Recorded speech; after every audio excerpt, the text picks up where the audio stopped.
14-year-old comes and tells the parents that I am gay. The Indian parents lose it. And then the next callers, they are my friends, they call me and then they say, what do I do now? Why aren't they calling a psychiatrist? What do I do? Just as the initial, for psychiatrists in US, 3-month appointment. Okay. So they are just concerned that they're calling me and then say, okay, so whom should we talk to? I said, You talk to your son first.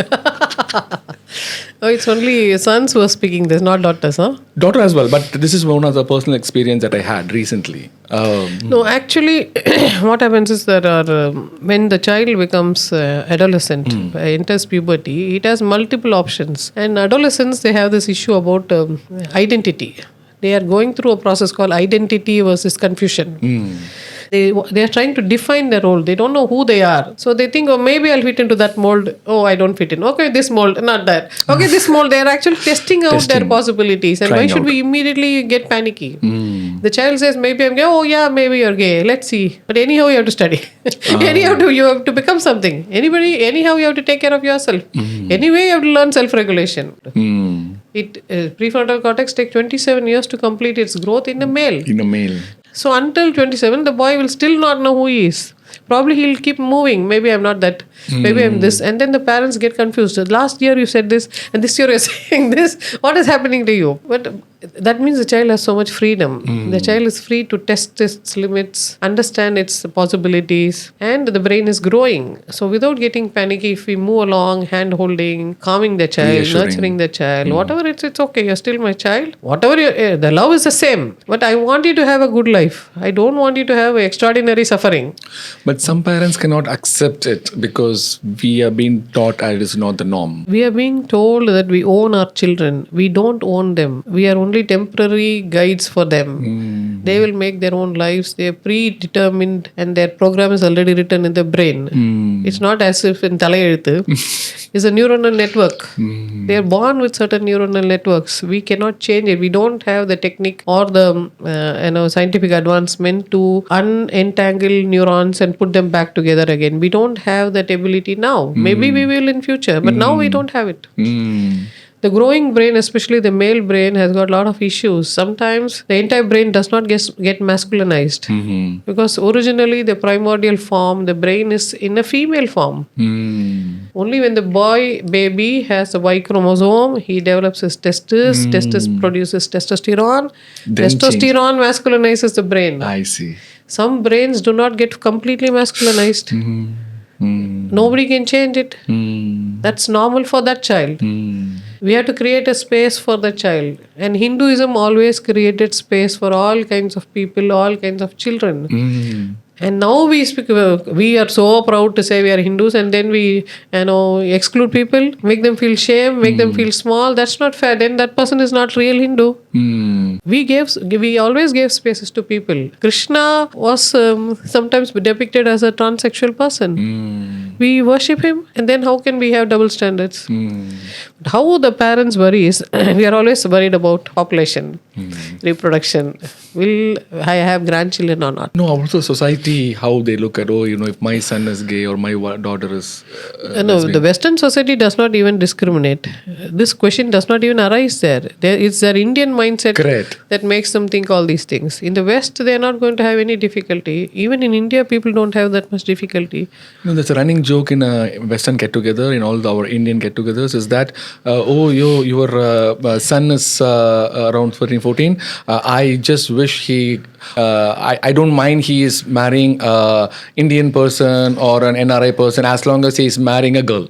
Yeah. That is what they are discussing. So, which means that you speak a lot about societal values. In India, as of now, I don't think we are ready to accept transgender. I see a lot of parents struggle with it, and we therapize them through the process. It's transitional for the parents also. They started being completely in denial, and then gradually they move towards anger and bargaining, and they become depressed, and finally they accept. That's a transition for the parents. We have to help them through it. For them, this is something out of their syllabus. They don't understand it. They always confuse being gay with being transsexual or transgender. They don't understand the nuances because they have never been spoken to this. They have no basic knowledge about this. So once we sit and talk to them and explain the nuances and how certain things are actually biologically determined, and sometimes we see it running in families, and when we speak about it, they say, "Yes, my other relative also had this issue. Oh, yeah, I've heard of it, but I forgot about it. Now I remember it." They also go through the process, and as always in India, it's about showing to the world. Correct. Okay, you can be that, but be hidden in front of others where this doesn't come. This is what they say. And the children are very now internationalized. They're very global citizens now. They say, "Why should I act? Why can't you accept me like this?" So there are the generation issues also. But I think the most important thing is for our children to be safe, to be well, to be healthy, to have their own meanings in life, to be happy for themselves, and then finally fulfill their parental debt, if at all one exists. There should be no such thing as parental debt. This is a burden for the child. I did a reel on this, and maybe this is the last segment where I did a reel. I said that being gay or being in a part of LGBT community is something biologically inclination towards that angle, and if you look at the comment section, they are not ready to accept. No, that's not fully true also. Sometimes what happens is this is some practicing gays, they get offended. But mostly young boys learn about gaydom only because they are abused by another gay. Or a man who has such preferences, a pedophilic guy. There are hardly not many. I have not come across many instances where women are pedophilic, but men being pedophilic is quite common. And sometimes boys get abused and they develop a preference for us because that's the first thing they know about sexuality. They naturally have an imprint in their brain and they start believing that they're gay. But these children are not gay. They've been groomed. So if we ungroom them, they go back to their original versions. I see. So opening up and seeking therapy in your practice have changed? Yeah, a lot of people have realized that they're actually not gay, but they've been groomed. And then they realize that latent anger. Oh, this guy did this to me. Because of him, my identity got mixed up. Now I realize this life is like this and I'm so happy. There are men who discover themselves. Wow. But there is a difference. A person can be biologically, by the neuronal design itself, gay. And somebody might be imprinted upon the gay template. We have to differentiate that clearly. Are you seeing this in your practice? Yes. And we always talk to the parents. We help them to understand.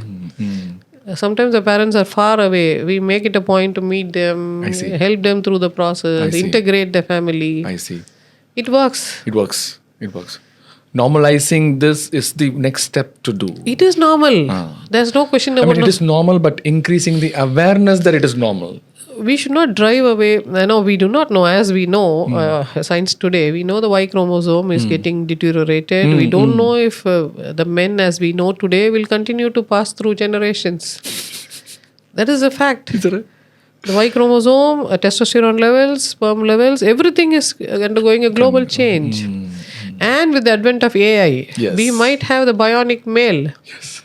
He is the challenger now. The human men are going to be challenged by the bionic man, and women might prefer the bionic man. Thank you. So men have great challenges coming their way.